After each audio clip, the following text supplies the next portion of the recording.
Well, hello again. There's been quite a lot of complete and utter bullshit put out this week in the wonderful world of E.T. is coming here and crashing here, piffle-peddling. Now,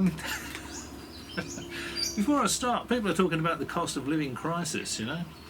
Now, I used to buy these notebooks from a local newsagent. You can see the size of the pages there. And they used to be about twice as thick as that. Used to be about that thick for $3. Now they sell these ones, which are much smaller. This is more like an old copper's notebook, isn't it? You know? I was proceeding in a westerly direction. Wafer thin, half as wide probably. Varying sizes of notepaper today, because the notes were made over a span of this week. At least the nice weather is returning. It's 27 degrees today in Western Australia, where I live anyway, and it looks like it's going to be the end of the thick shirts for the next 7 months or so.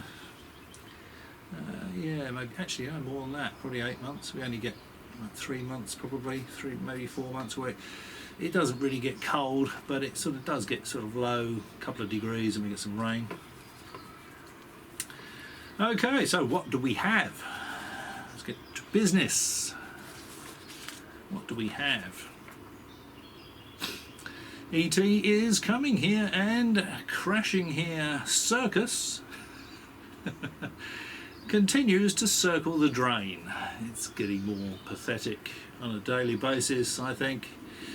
Matthew Brown, desperate to come up with an excuse as to why he can't produce any evidence that can be verified, tells us his house was broken into and personal documents left on display, and his grandfather's ashes were taken outside and left by the garbage bins. Now, this was a warning to Matthew Brown. You know, Matthew Brown, the originator of the Immaculate Constellation document.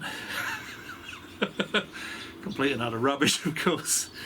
Zero tangible evidence to support anything Matthew Brown says.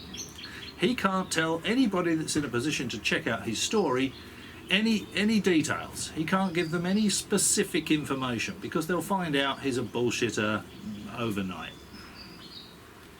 Do I believe Matthew Brown's house was broken into and someone interfered with his grandfather's ashes? No. To be perfectly honest, I don't know anyone that has ashes of their loved ones in their house. I don't have any. You know, my grandparents and parents are long gone. I don't have any of their ashes.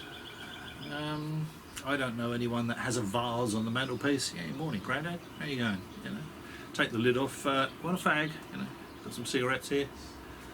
That's probably a very old 70s term from the UK, that, isn't it? Fag. It means something different these days. Grandad definitely would not be wanting a fag.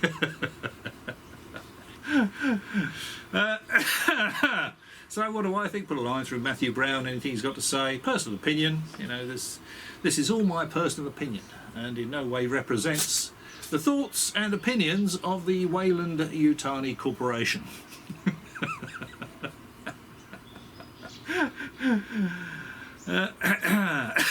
Does anybody out there believe that Matthew Brown's house was broken into and someone moved his grandfather's ashes and they left personal documents out to scare him? Anybody out there believe that?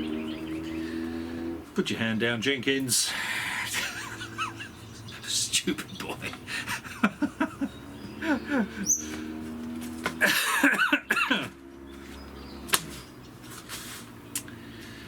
Okay, so apparently he did file a police report. There's no mention of this. There's no evidence of this. There's no crime number that we can check that he's given. Mind you, I suppose that would probably have his address, although he could redact that, couldn't he? Well, he could make the whole thing up on his computer, really. He'd be used to making things up, I suspect.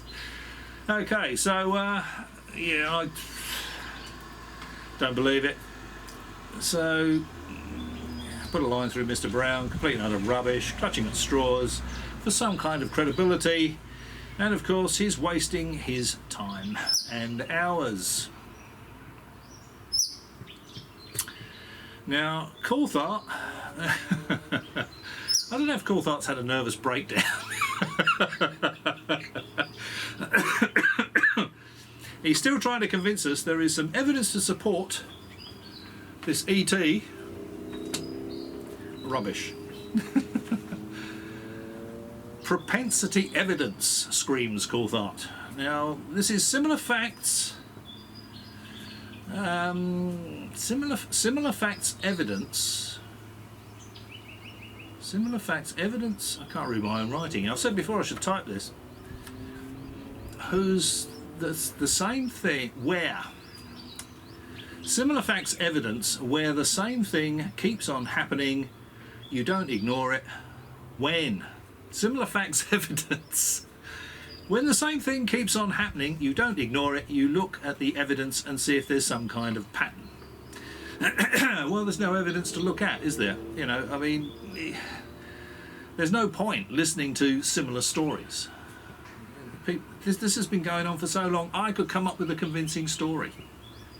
And I came up with a fairly convincing story on April the 1st. Was it this year or last year? And James Fox fell for it hook, line and sinker. I can make up a very convincing story. Anybody can. Most people can. So don't keep looking at the stories. It's a complete and utter waste of time. Look at the evidence. If there's any tangible evidence, absolutely. That's what we want to see. But listening to people telling science fiction stories is not evidence. So, Marine Corps personnel coming across strange craft crashed or hovering and then being violently abducted or detained by black-clad paramilitary types with US accents.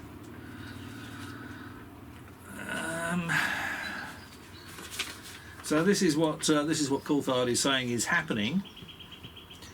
He's saying Marine Corps personnel are coming across strange craft, crashed or hovering, and then being violently abducted or detained by black-clad paramilitary types with US accents. Now, there's no evidence for that. There's no tangible evidence for that, is there? It's just stories. Of course, they have to be wearing black because any other colour is just not ominous enough. You know, they've got to be dressed in black. You know, men in black has to be black. Any other colour just would not be ominous enough. At least we know as fact they're not members of the Skywatcher team. You know, if they were Jake Barber's psionics, they would be clad overall in pink, not black.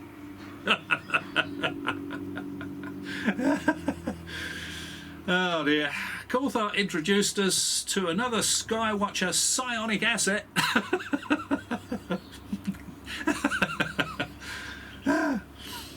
Magic Mike Battista, who claims to be able to psionically summon ET spacecraft and beings. He produces an yeah, Coulthart says this is a game-changing video. You know, it's showing ETs. People have been asking for this kind of evidence. Here it is. And we see what looks to be like a mostly black and white, very poorly lit, out of focus mess that could be anything.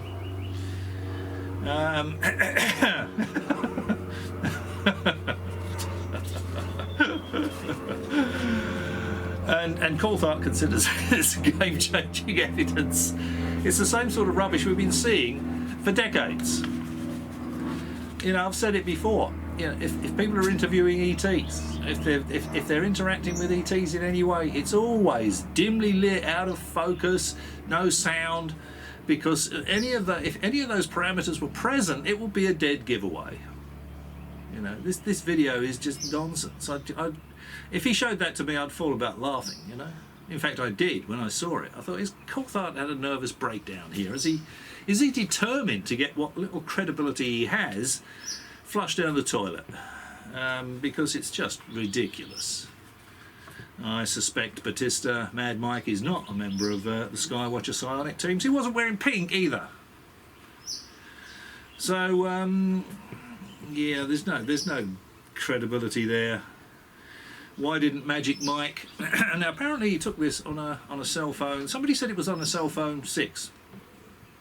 Yeah, he may have had it a very long time. I suspect he said that so he could explain the poor quality video, because the video's improved considerably. What I suggest, Magic Mike, is next time you do this, get yourself a new iPhone. You know, the latest one, what is it, iPhone 17? Get one of those, you know, it's got a super duper camera in it. And psionically summon the ET spacecraft and the extraterrestrials to come and land right next to you, not just be a little glowing dot in the distance, right next to you. Get them to come out, say hello, you know, give them a cheese and pickle sandwich. Ask first, of course, if it's going to kill them. And then just take some high quality snaps with your new iPhone. Maybe get an ET looking over each shoulder and smiling, you know, as they're eating their cheese and pickle sandwich.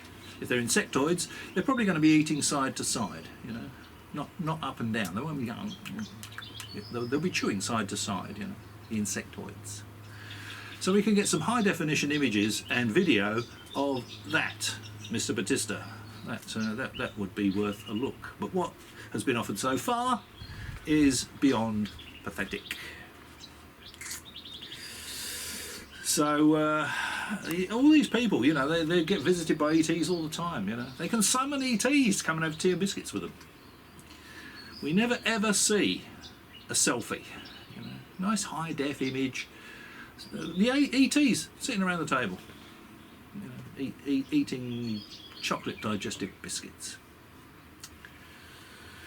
Mind you, you know, they may not be able to eat chocolate digestives. Because, I mean, if you think of a dog, you know, a dog can eat its own puke, eat other dogs' crap. But if you give it a chocolate biscuit, it'll kill it. I won't claim that as an original comment. I heard that somewhere. And I thought it was funny. And it's true, isn't it, apparently? So, maybe the ETs are the same. You can't give them a chocolate biscuit. I'm sure they'd be starving after travelling through all that interstellar space, you know. Light years across space, just to put themselves into geostationary orbit around the Earth and wait to be summoned by Mr. Battista or his colleagues, sitting in lawn chairs out in the desert, you know, playing with their theatrical prop with the retic pipe wrapped round the roller door, all painted in beige, the electromagnetic dog whistle. It's pathetic rubbish. So, put a line through Mr. Battista. Put a line through Coulthart. Everything he says is just embellished nonsense. Now,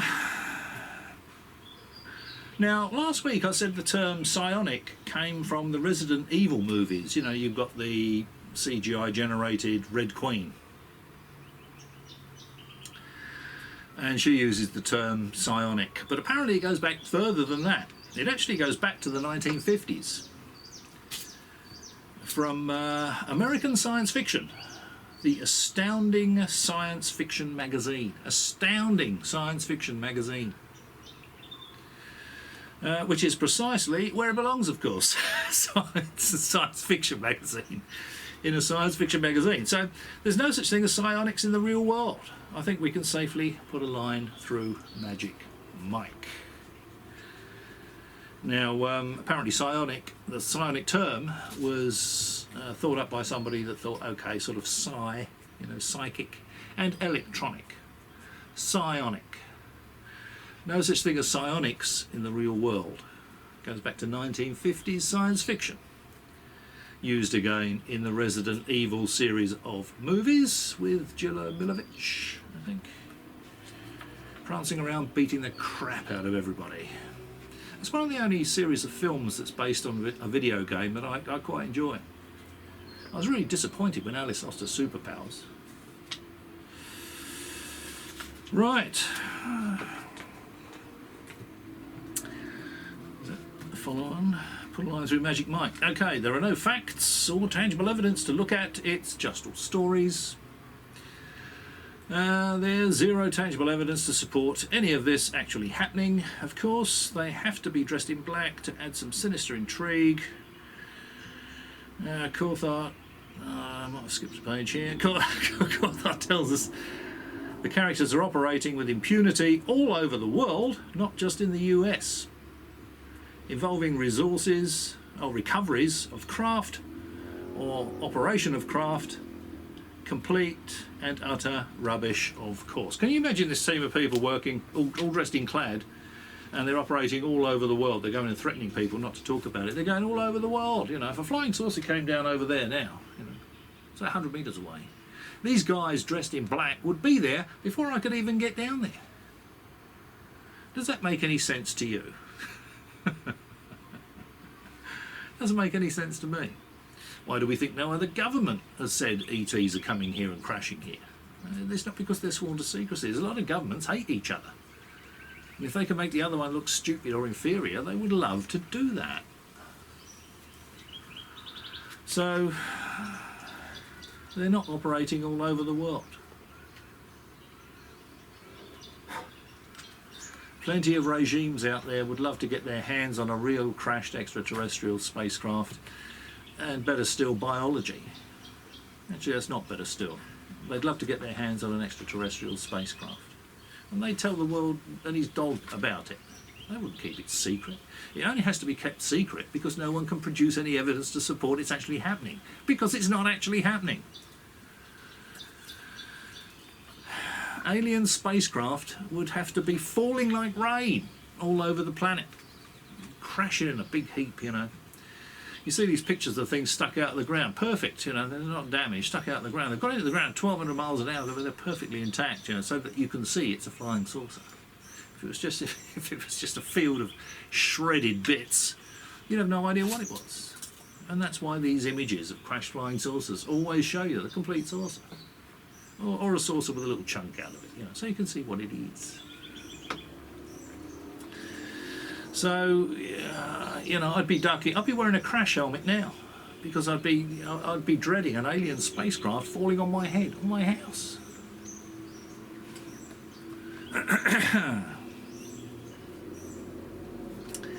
People all over the world with better quality iPhones than Mr. Battista would be filming these crashes and posting it. It'd all be live streamed all over the world if this was really happening.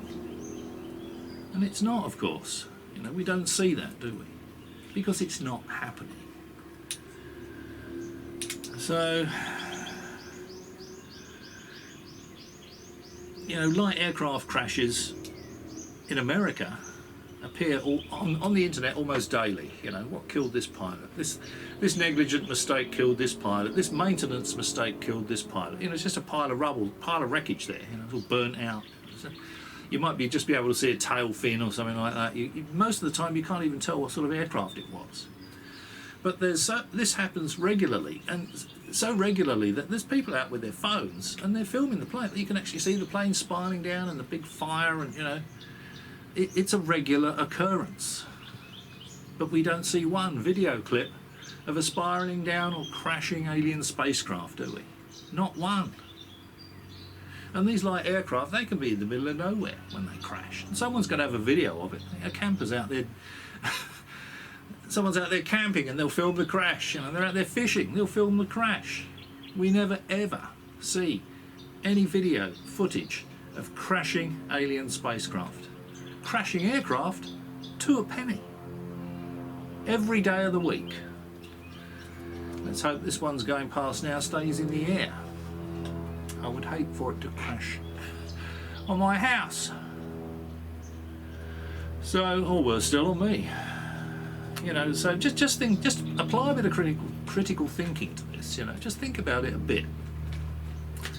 Light aircraft crashing on a daily basis this is just in the United States. Almost someone's filmed it. The whole thing, the flight, the crash. We don't see one video clip of a crashing alien spacecraft. And if I saw an alien spacecraft crashing now and I got the phone out and filmed it, you know, how are these guys in these black overalls going to get to me before I've uploaded it? Before the world and his dog are watching it? It's not possible, is it? So just it's nonsense. There's none of this is credible.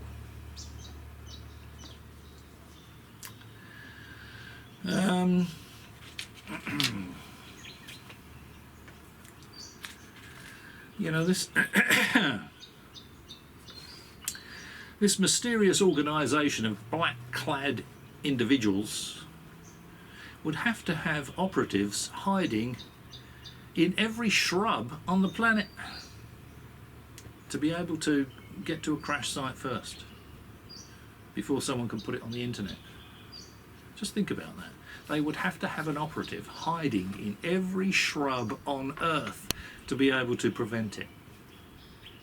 I mean, if I go and poke a stick into this bush here, is someone going to leap out, you know, wearing clad in a black overall, going, oh, gee, man, you know, that's just my job, man. I work for this super secret organisation. You think I like hiding in a shrub 24 hours a day? Well, actually, I'm relieved at 10 p.m. by Hank. You know, it's ludicrous, isn't it? It's just drivel. So, you know, this sort of nonsense, I've said this so many times, it would offend the intelligence of a cheese and pickle sandwich.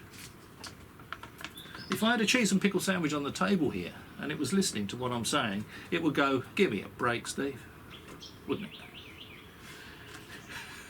Let's get real.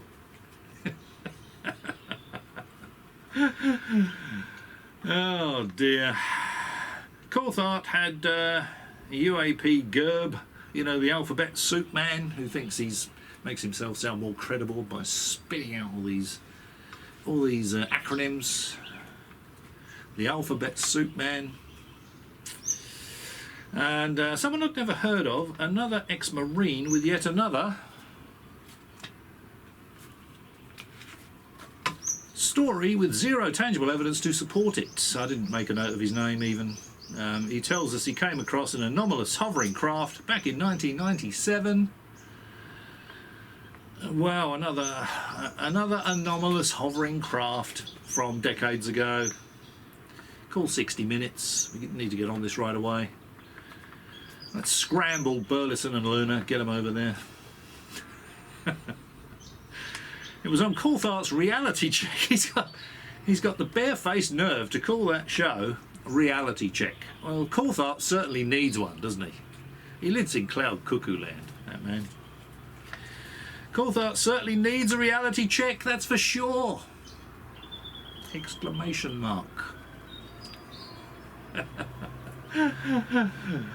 Oh dear. A new Chancellor has appeared on the scene, a chap called Eddie something or another, who assures us a couple of AI generated crashed ET spacecraft images are 100% real. He's sitting back there, you know, I can't remember if he's covered in tats, he might be. And he's saying, I'm telling you, these are 100% real, 100% genuine. And of course, it's just AI. It's AI generated shit. One of his images shows the intact flying saucer sticking out of the ground at an angle of about 45 degrees. So we can see it's a saucer. You know. Imagine an Airbus crashing into the ground at an angle of 45 degrees. You wouldn't even be able to tell it's an Airbus. Just be a pile of postage stamp sized bits. A couple of tyres maybe. So put a line through this Eddie, whatever his name is. It's complete and utter rubbish. The first thing I thought when I saw that was it's obviously faked video. AI is pretty good these days. So the other thing, of course, is that flying saucers are a human construct. Flying saucers are a human construct. Aliens wouldn't be flying around in flying saucers. They're not a terribly practical shape for travelling through space. You need as much space as possible. You know, a big box would be like the Borg, you know, or a big rectangular box, something like that, you wouldn't need a saucer. I've said before, you know, they taper down. You're losing more and more and more internal volume as it tapers. You know, you've got a bit in the middle where you might be able to walk around, but the rest of it, you're going to be like that. You know? Just go down to the canteen. Yeah, all right, Sid.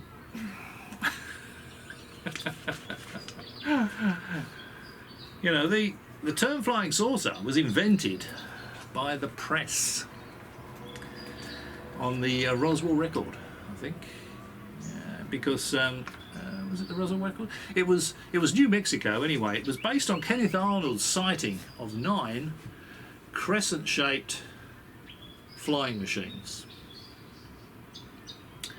And he said they didn't travel smoothly through the air like aircraft. They skipped through the air like saucers skipping across a pond. That was what Kenneth Arnold actually said. And the press went, wow, saucers skipping across, flying saucers. And of course, everyone that fakes one of these things is talking about flying saucers. Flying saucers sticking out of the ground, you know, sort of stuff that it would impress someone like Danny Sheehan, you know, with zero critical thinking ability, you know. He sees that and thinks, wow, it's really happening. Doesn't consider that it'd be smashed to pieces, you know. He doesn't consider that it'd have to be saucer shaped so that we can tell it's a flying saucer. Doesn't occur to him that the term flying saucer wasn't around until after the, what would it have been, the late 40s? Was it it was in the 40s anyway, when Kenneth Arnold saw these flying crescents, or tells us he saw these flying crescents. Now, curiously, he said they didn't fly smoothly through the air like an aircraft. They skipped, you know. So would a big bird flapping its wings appear to skip? I've never really taken very much notice, but up north we've had huge wedge-tail eagles, massive things, you know. I mean, wingspan would be bigger than that. That might be one wing. They're huge things. And I've seen them take off. Fortunately, I arrived somewhere where I had to do a bit of work, and there's 2 of these things eating a carcass, cattle carcass, and I couldn't believe how big. I thought these things are plenty big enough to give me a problem, you know. I don't know whether they could lift me and fly away with me, but they could certainly tear me to pieces. You know, they've got talons, massive talons. Anyway, they took off, and the noise they made, whomp, whomp, whomp. You could tell it was a heavy piece of kit. I didn't actually watch them fly into the distance, but maybe they would fly like that. I don't know. Anyway, that's where the term flying saucer came from. It's a human construct. If anyone shows you a picture of a flying saucer, it's not going to have anything to do with aliens. Billy Myers, pretty good proof of that, isn't he, with his dustbin lids and his Christmas tree baubles. Billy Myers. Yeah, anyway, so put a line through Eddie with his 100% genuine crashed ET stuff, images. You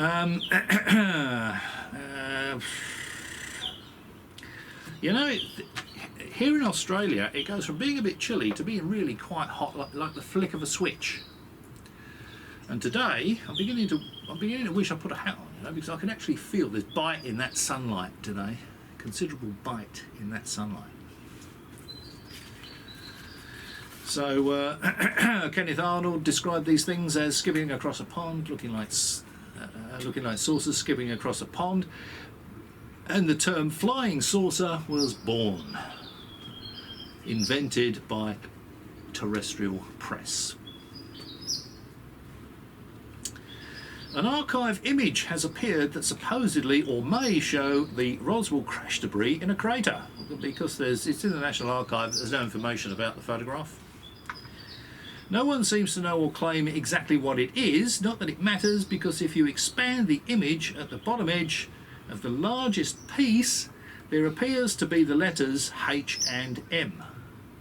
So that sort of rectangular thing, there's a crater in the ground, and there's a thing sitting in the crater, and someone's taken a photograph of it. It's got a crinkled up edge, and if you really expand that image, you can see the letters H and M on the edge, and maybe some more smaller letters to the left of the H. I doubt aliens will be identifying their spacecraft using the terrestrial English language. Oh dear. Yeah, I mean that sort of marking would be on American military stuff they're testing. It might have been what it might have been, because somebody obviously took a photograph of the crater. Whatever went into that crater had a pretty big impact. It's not a big crater, so it probably wasn't very large. It's probably a missile. And that was, I think that could, most likely explanation for that is a survivability test for a data collection unit. Because if they're testing missiles, they're firing up, they're coming down and they're exploding, all that data is being recorded in this unit that they want to be able to recover so that they can take the data out of it. Remember, in those days, collecting data could be anything. It could be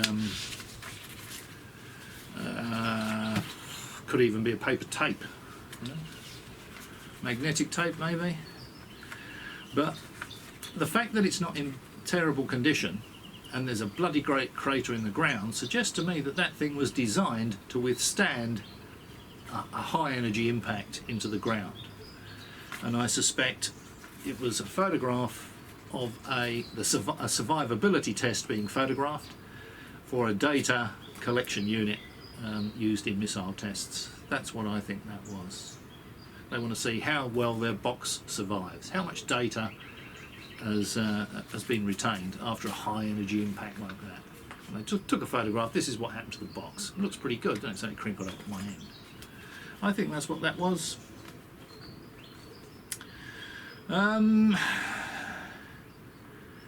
Yeah, certainly not anything to do with an extraterrestrial spacecraft. Lou Elizondo, our old mate Lou, he looks like he's lost about 30 kilos in the last 2 weeks. I don't know if that's stress related. He's still charging people money for telling them science fiction stories. He's now apparently saying he has ET material. So people are losing interest in Elizondo, so he's up the ante. Now he's saying, you know, before it was all, I can't tell you this, I can't tell you that. Now he's saying he's got ET material.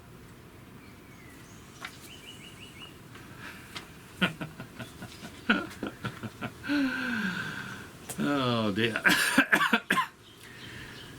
Even though he tells us he's not a ufologist, he never has been and never will be. He's not a ufologist, but he's written a book about it, presented a TV show about it, charges people money to hear him talk about it. He even tries to convince the gullible that ETs are coming here with fake UFO photographs of a chandelier and crop irrigation circles. Yet he's not a ufologist. He never has been and never will be a ufologist. And of course now he's claiming he's got extraterrestrial material. Sounds a bit like a ufologist to me. Sounds a lot more like a bullshitter, of course. So don't forget, Lou. I've still got this if you want it as a prop. Those lights flashing? I can't tell from here. Don't think they are they? Are the lights flashing? Has the battery gone flat in my flying saucer?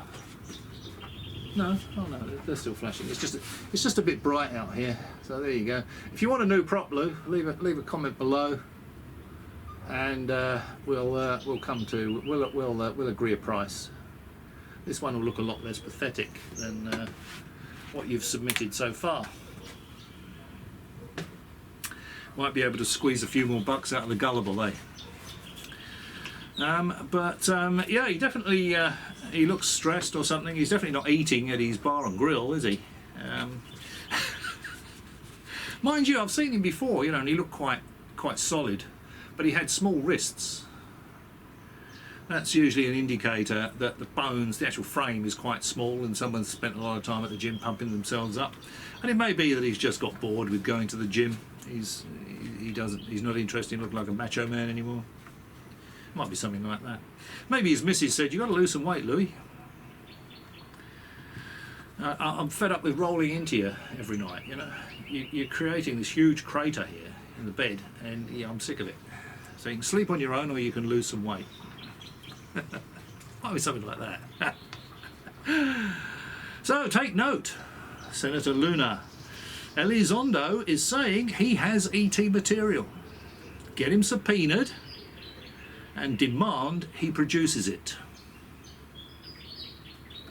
Elizondo is saying he has tangible extraterrestrial material. Subpoena him and demand he produces it. He won't, of course, because he either didn't show it or didn't mention it when he went to see Arrow, because they tell us they haven't seen any ET materials. So if Elizondo went to see Arrow and tell them this story, if he wanted to convince them this was really happening, surely if he had ET material, he would have taken it along and presented it, wouldn't he? Arrow say they haven't seen any. That sort of suggests he didn't show it to them. Also suggests they don't believe anything he's telling them, because they're saying there's no tangible evidence of ETs coming here and crashing here, or a reverse engineering program. There is zero evidence to support that. So they tell us they so you know, if unless Elizondo got this material, unless he claims he got this material after his visit to Arrow, but of course there's nothing stopping him going back there and presenting the material. If he's worried that Arrow will make it disappear, all he's got to do is take it to Avi Loeb. Someone asked Avi Loeb recently, "Is anyone telling you to shut up about this? You know, being possible Atlas being possibly an alien spacecraft?" And he said, "No. You know, are you being threatened, Avi?" No. Dr. Avi Loeb loves all this stuff, and he would love to get his hands on some tangible extraterrestrial evidence, tangible extraterrestrial material. You know, Avi Loeb is a real professor. He's not one of these fake half-wits that looks the part but doesn't understand any of the material they put out. Anyone spring to mind? You know, if Lou Elizondo took that and went along with Avi Loeb to Harvard and said, "Okay, Dr. Loeb, let's test this stuff," you know, Avi Loeb would love that. Avi Loeb would tell us all about it, because he loves all this stuff. He's looking for evidence, tangible evidence of extraterrestrials. Avi Loeb would be over the moon to get his hands on extraterrestrial material. There's no way he's going to hide it. So why doesn't Lou Elizondo just go along and see Avi Loeb? Maybe you could ask him that, Senator Luna, or Senator Burlison, or Senator Mace. Ask him that question. Get him subpoenaed, get him in there, demand he produces the tangible physical evidence, and then ask him why he doesn't take that to Avi Loeb. Maybe even invite Avi Loeb. You tell Avi Loeb there's a good chance he's going to get his hands on some tangible extraterrestrial materials. I'm sure Avi Loeb will be there in a shot. He's not going to worry about paying his own expenses to get there, like Elizondo's feeble excuse about the skiff. "I'm not feeling well. We don't believe you. We don't believe you, Lou." "Oh well, in that case, I'm not paying my own expenses." How's that? Is that better? Avi Loeb would be on a plane to wherever Elizondo is in a heartbeat. He wouldn't think twice about spending his money. Well, he's probably got research money anyway. I think this Galileo project has got a few quid in the pot. He'd be there in a heartbeat. Why doesn't that happen? Why don't you show your tangible evidence to Dr. Avi Loeb, Louis?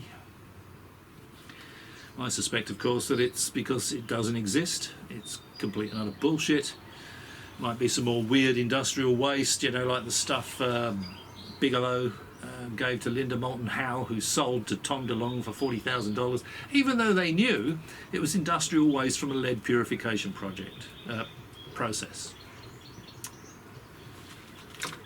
There is no ET material on Earth.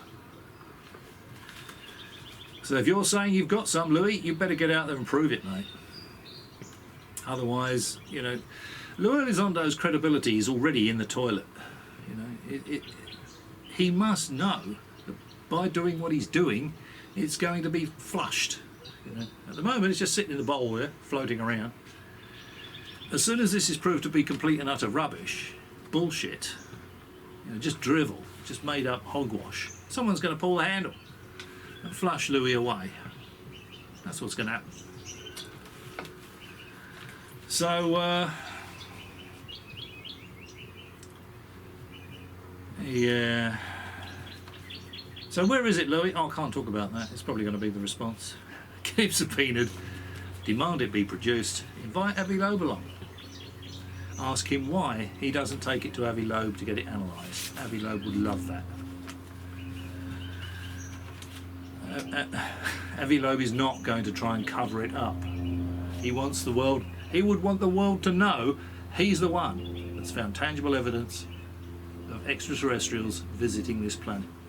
He's the one. Dr. Avi Loeb is the one that's conclusively proved with tangible evidence that we are not alone in the cosmos. And maybe Lou Elizondo could be tagged on, you know, the Elizondo Loeb discovery, you know, the way they do things in academia. He won't do that because it's bullshit.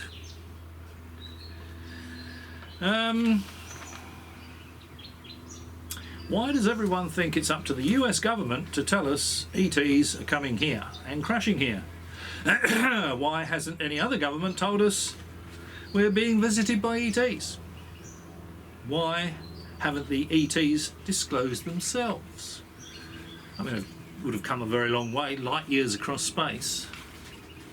Why wouldn't they just fly up the Thames, over the Houses of Parliament, over the White House, over the Kremlin, you know, over Tiananmen Square, is it? You know, it would be streamed all over social media, every social media platform. Someone would be. Can you imagine how many people would see that with mobile phones? And they would just stream it. It would be all over social media.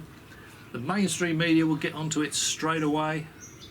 It will be on every television channel, every radio news broadcast. We interrupt this program to bring you this news. You know, alien spacecraft flying up the Thames.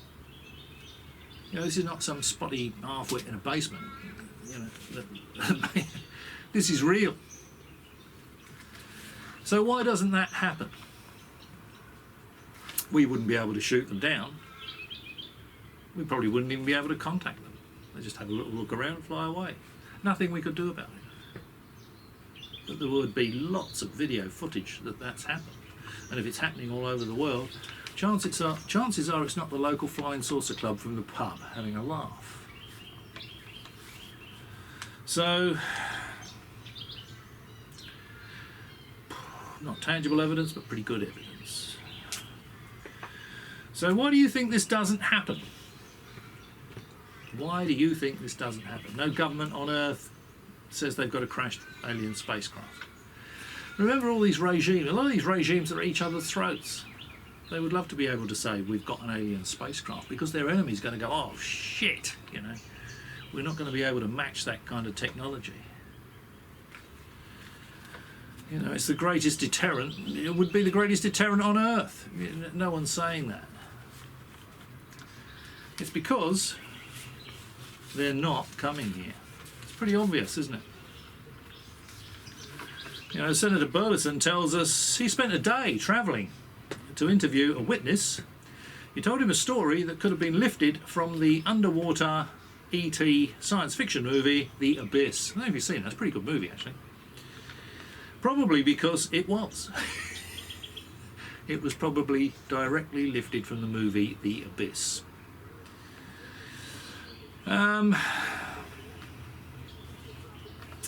Tim Burchett was saying something similar, probably because Burlison told him this story. So Burchett's jumped on the bandwagon, you know, these massive underwater base and all this sort of stuff. Of course, it's complete and utter nonsense. You know, these So Burlison probably told Burchett the story. It's just like the movie, The Abyss. The Abyss, you know, Burchett's probably gone, oh yeah, I like that movie. Yeah, wow, it's like that? Good heavens. That's got to be aliens. Do politicians ever get drug tested? You know, random drug tests, like they do on mine sites here. Blow into the thing, swab, you know. You know, they're running America. Are they ever drug tested? You know, before they go on duty, blow into this. Mouth swab. Are you on drugs? This sort of sounds a lot like it, doesn't it? I mean, how gullible would you have to be to believe that? You know, sound travels considerable distances through water. The oceans are full of commercial shipping and leisure boats, super yachts, fishing boats, fishing fleets. Yet none of these crews report seeing craft coming out of the ocean. You know, no crews from any of these fishing boats or super yachts or passenger liners or big freight ships have got their phone out and filmed a huge craft coming out of the water. Not one.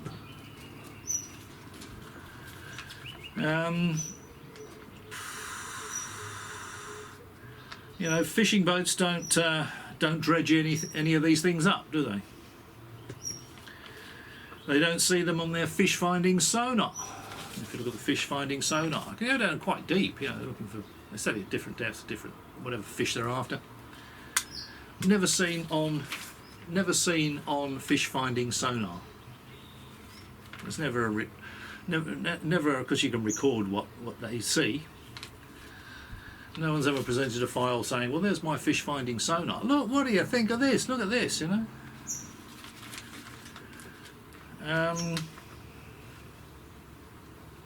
There are hydrophones as well dotted around the planet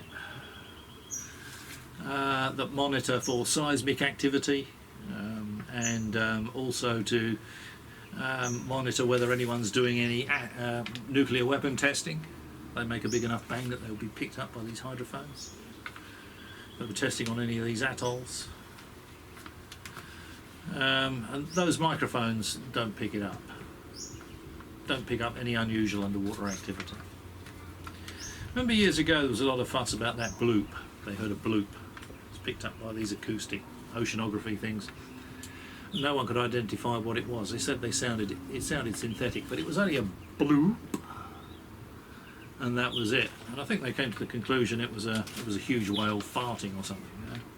But they can hear almost anything in the ocean.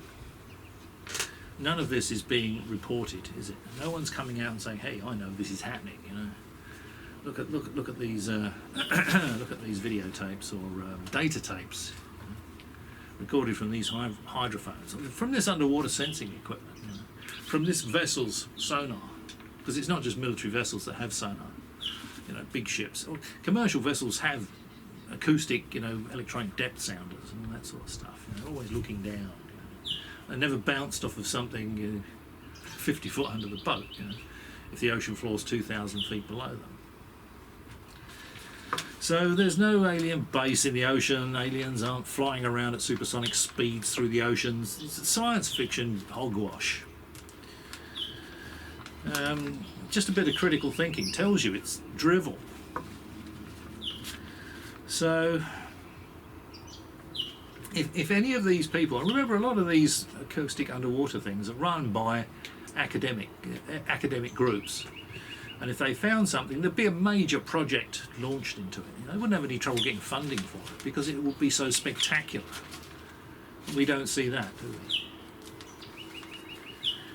No such project exists. It's just more science fiction rubbish.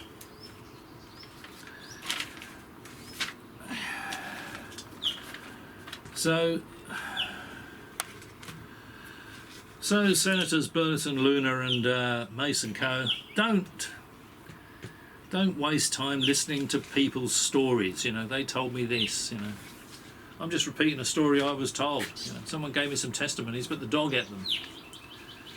You know, I saw a huge plastic bucket flying around, you know, it must have been 800 feet long. Completely pointless listening to stories like that, because there's absolutely nothing you can do to research that information. You can't prove what they're saying is true. So don't waste time on people's stories. Only spend time and money on people who can back their claims with tangible evidence. You know, people like Elizondo tells us he's got a piece of extraterrestrial material. By all means, spend some time on Mr. Elizondo. Get him in there. Let's see it. Let's get it analysed. Get Gabby Loeb involved. People telling stories, forget about it.